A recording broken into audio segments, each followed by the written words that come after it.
예, 저희 물건지가 2023호 열기거든요. 상주를 해서 이용하고 있는 상가로는 안 보입니다. 보면 안에 옷들이 많이 있는 것 같거든요. 의류 매장을 하시는 사장님께서 옷을 보관하는 창고로 이용을 하고 계신 것 같아요. 아, 소장님 안녕하세요. 그 상가 시세 좀 여쭤보고 싶어서 전화드렸습니다. 청동오리 같아요. 지금 이렇게 오리가 거닐고 있는 청계천에 나와 있습니다. 청계천은 시민들의 휴식이랑 그 다음에 안락함을 책임지고 있는 그런 공간인데요. 청계천이 있는 곳 중에서 오늘은 중구 황학동에 나와 있습니다. 황학동에 경매로 나왔던 상가 물건을 보러 현장에 와 있습니다. 이 황학동은 3개의 노선으로 둘러싸여 있거든요. 1호선 그리고 6호선, 2호선으로 둘러싸여 있는데 황학동 전체가 상업지역입니다. 서울중앙시장 그리고 주방 가구, 거리, 시장의 모습을 많이 보이고 있고요. 그 다음에 오피스텔, 나홀로 아파트 이런 주거 단지들이 혼재해 있습니다. 오늘 보실 물건은 롯데캐슬 베네치아라는 아파트 안에 있는 상가로 같이 가보시겠습니다. 네, 여기가 지금 경매로 나온 메가몰 전체 모습을 보고 계신데요. 이쪽에 동쪽 편입니다. 1층에는 다 바다 건너서 온 상가들이 포진을 해 있습니다. 먼저 스타벅스, 유명한 스타벅스가 딱 좋은 자리에 있고요. 조금 안쪽으로 가면 이제 버거킹도 있습니다. 2층에는 병원들, 치과, 한의원, 그리고 학원인 필라테스도 하고 있고요. 근데 이렇게 입지 좋은 것은 좋지만 안쪽으로 들어가면 공실은 또 있을 수가 있는 거거든요. 그래서 그 부분도 잘 확인을 해봐야 됩니다. 이 몰이 높지는 않습니다. 백화점처럼 높지는 않고 이렇게 평지로 넓게 2층까지 있는 그런 상가거든요. 그다음에 여기가 1층에 2개의 은행이 있거든요. 우리은행이랑 기업은행도 지금 들어와 있고요. 편의점도 1층에만 2개가 있습니다. GS25랑 저쪽 편으로 가면 CU도 있고요.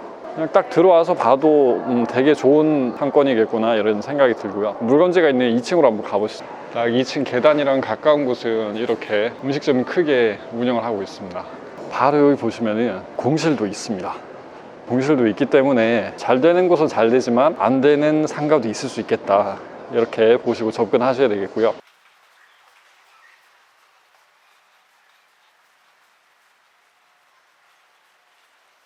안으로 들어오니까 점점 조용해지네요. 이렇게 보시면 창고로 사용하는 호실도 있네요. 매수를 하셔가지고 임대를 창고로 놓는 분도 계신가 봅니다. 지나다니면서 느낀 건 의류 창고로 이용되는 호실이 되게 많은 것 같아요. 여기도 오시고. 예, 저희 물건지가 2023호 열기거든요. 상주를 해서 이용하고 있는 상가로는 안 보입니다. 보면 안에 옷들이 많이 있는 것 같거든요. 의류 매장을 하시는 사장님께서 옷을 보관하는 창고로 이용을 하고 계신 것 같아요.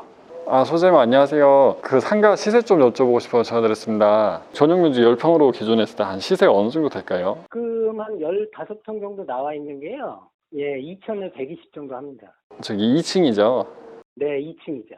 그럼 매물은 좀 많은 편인가요? 아니요, 뭐 많지는 않아요. 여기 되게 보면 의류 하시는 분들이 많으신가 봐요. 그렇죠, 뭐 동대문에 사시는 분들이 다 사용하시니까요. 아, 여기까지 와서 사용하시구나. 그쪽에는 뭐 창고 쓰실 만한 데가 좀 잘 없으신. 근데 여기는 이제 창고뿐만 아니라 이제 사무실로도 겸용으로 쓰시니까요. 아, 겸용으로. 이쪽에 의류 창고로 많이 호실들이 이용을 하고 있는 이유가 있었습니다. 여기가 지금 중구거든요. 중구 바로 위에 종로구고요. 여기서 조금 동쪽으로 가면은 동대문구가 있기 때문에 동대문구는 의류 매장이 엄청나게 많습니다. 그래서 동대문 쪽에 사업주분들께서 여기까지 오셔가지고 의류 창고를 이용을 하고 계시다고 하고요. 한 15평 정도 되는 호실이 보증금 2천에 월세 120만 원 정도로 이용이 되고 있다고 합니다. 그러면 지금 경매 물건으로 나온 물건이 전용 면적이 지금 한 18평이고 조금 더 큰 평수고 최저 매각 가격이 한 2억이 조금 넘어가니까 최저가 근처로 받으면은 그래도 조금 남기는 남겠습니다. 이자를 낸다고 해도 수익률이 괜찮을 것 같고요. 매물은 많지 않다고 합니다. 찾는 분들은 꽤 많고요. 행금사 옥션 되게 좋죠. 딱 보시면 이렇게 사진, 제 사진이고 여기 이제 우리 선임 변호사님인 주희진 변호사님 사진이 딱 있고, 예, 멋있죠. 그다음에 특별한 일반 물건에 추천되는 물건들이 있죠. 이렇게 행금사 옥션을 활용하는 이용하는 비용들은 무료입니다만 이 추천 물건들은 저렴한 비용으로 저희가 추천을 해드리고 있거든요. 일반 물건 한 달에 33,000원, 특수 물건 한 달에 19만 원. 서울특별시 중구 청계천로 메가몰동 2023호. 이렇게 의류 가게로 이용되는 것 같습니다. 이렇게, 예, 굉장히 잘 지어졌죠. 잘 지어져 있고 1층, 2층 나눠져 있고 여기가 이제 아파트인 것 같습니다. 롯데캐슬 베네치아 아파트 내에 있는 메가몰동이라고 상가인 것 같아요. 이제 아파트 단지 상가. 그러니까 아파트 이 배우 수요들을 다 충족시키는 그런 상가. 여기는 앞에 이제 청계천이 흐르고 있고 조금 나가면 지하철 1호선, 2호선, 여기는 뭐 6호선까지 다 이제 이렇게 있고요. 지하철 여기 그렇게 멀지가 않습니다. 그리고 여기는 왕십리 뉴타운이죠. 이 왕십리 뉴타운에 있는 이 정말 이 대단지 아파트 수요로 뽑아낼 수 있는 그런 입지가 있는 상가다. 그리고 중앙시장도 있고 황학동 주방거리 나름대로는 이쪽이 재래시장도 같이 포함하고 있는 그런 지역인 것 같아요. 그러니까 입지가 굉장히 좋다. 그런 상가인데 감정평가 금액을 요약한 걸 보시면 건물의 평수가 전용 면적이 17.46평이에요. 2층에 17.46평 그리고 또 이제 의료 상가로 이렇게 운영이 되고 있다. 그리고 임차 현황을 봤더니 보증금 2천에 월 100만 원. 그렇게 세지는 않네요. 그런데 2023년은 사업자 등록을 하지 않는 조건으로 임차하였다. 그러니까 이렇게 보증금이 싸고 월세가 싼 거는 사업자 등록을 하지 않는 조건으로 이 건물주가 그 세금이나 이런 것들을 절약하기 위해서 뭐 그렇게 뭐 요청을 한 것인지 그런 조건을 하다 보니까 싸게 된 거겠죠. 그렇죠? 그렇게 되면 뭐 보증금 한 3, 4천에 월세가 200이 나올 수도 있는 거겠죠. 그러니까 수익률이 높을 수도 있겠다. 이렇게 한번 생각을 해보실 수도 있겠죠. 물론 다 추정입니다. 이런 부분들은 다 조사를 해봐야 알겠죠. 주의사항 빨간색으로 이렇게 돼 있는 거 보면 매각으로 소멸되지 않은 등기부 권리가 있다. 이게 이제 물건 명세서의 요약 내용인데 갑구순이 이번에 소유권 이전 청구권 가등기가 말소되지 않고 매수인에게 인수된다. 이렇게 무시무시한 이런 주의사항이 있습니다. 이런 물건들을 어떻게 접근할 것인가? 선순위 가등기가 있다더라. 다시 한번 이제 물건 명세서를 한번 볼까요? 등기된 부동산에 관한 권리 중 매각으로 효력이 소멸되지 아니하는 것 여기 있네요, 그죠? 갑구순이 이번에 가등기는 말소되지 않고 인수된다. 이 가등기가 인수되고 말소되지 않는다 이런 얘기는 무슨 얘기인가요? 가등기는 임시가짜죠. 임시로 가등기 해놓은 건데 그 가등기의 효력은 가등기권자가 본등기를 뒤늦게 치게 되면 그렇게 되면 낚시자가 잔금을 냈다 하더라도 소유권을 상실한다. 아주 무시무시하죠. 그러니까 여러분들 아무리 싸게 받는다 하더라도 가등기권자가 본등기를 쳐서 소유권을 뺏기게 되면 내가 납부한 그 잔금이 허공 중에 날아가 버리는 무시무시한 사태가 발생할 수 있기 때문에 굉장히 조심을 해야겠죠. 그렇죠? 근데 이제 이 가등기 때문에 얼마만큼 떨어졌냐면 64%까지 이렇게 떨어졌습니다. 3억 5,400이 2억 2,600까지 떨어져 있다. 보증금 3천에 월세가 200이다. 대략적으로 한번 조사를 해보진 않았습니다만 그렇게 생각된다 치자고요. 그러면은 2억을 투자해가지고 월세가 200이 나온다라고 하면은 굉장히 높은 수익률이죠. 거기다 나중에 가등기 정리하고 대출까지 받는다. 저리로 이렇게 되면 거의 뭐 20, 30%의 수익률도 날 수 있는 그런 물건이다. 그렇게 되면 수익률이 그렇게 높아진다고 한다면 그만큼 비싸게 팔 수 있다는 그런 얘기인 거지 않습니까? 그러니까 상권 조사를 꼼꼼히 하셔가지고 뭐 분석해 볼 만한 그런 물건이다. 가치는 굉장히 높아 보인다. 물론 이거는 제가 추정하는 겁니다. 제가 너무 그 적극적으로 긍정적으로만 추정할 수 있는 거니까 한번 조사를 해보실 필요는 있겠죠. 문제는 뭐죠? 이 가등기를 해결할 수 있겠는가 없겠는가 그 문제인 건데 등기부 등본을 한번 열어보실까요?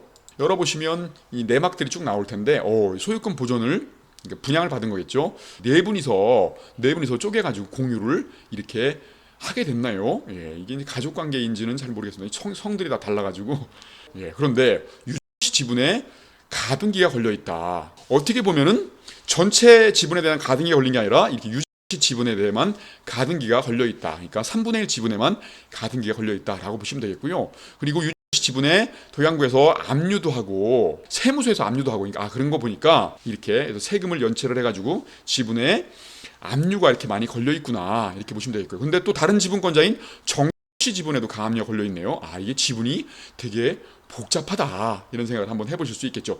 3분의 1 지분권자인 유씨의 지분에 가등기가 걸려 있다 보니까 나름대로 특수물건이 됐죠. 3분의 1 지분은 우리가 취득하지 못할 수도 있기 때문에 굉장히 위험 부담이 큰 물건이 된 것이죠. 그런데 3분의 1 지분만큼 지금 값이 떨어졌습니다. 그러니까 어떻게 보면은 리스크 통제는 돼 있는 상태죠. 그 가치에 따라서는 더 떨어질 수도 있겠죠. 지켜볼 필요도 있겠습니다. 그런데 이 가등기를 과연 해결할 수 있겠는가 없겠는가 이 문제인데 가등기가 설정된 게 2009년 12월 16일입니다. 그러면 가등기가 설정된 지 벌써 11년, 12년이 됐네요. 가등기를 설정한 지 10년이 됐다.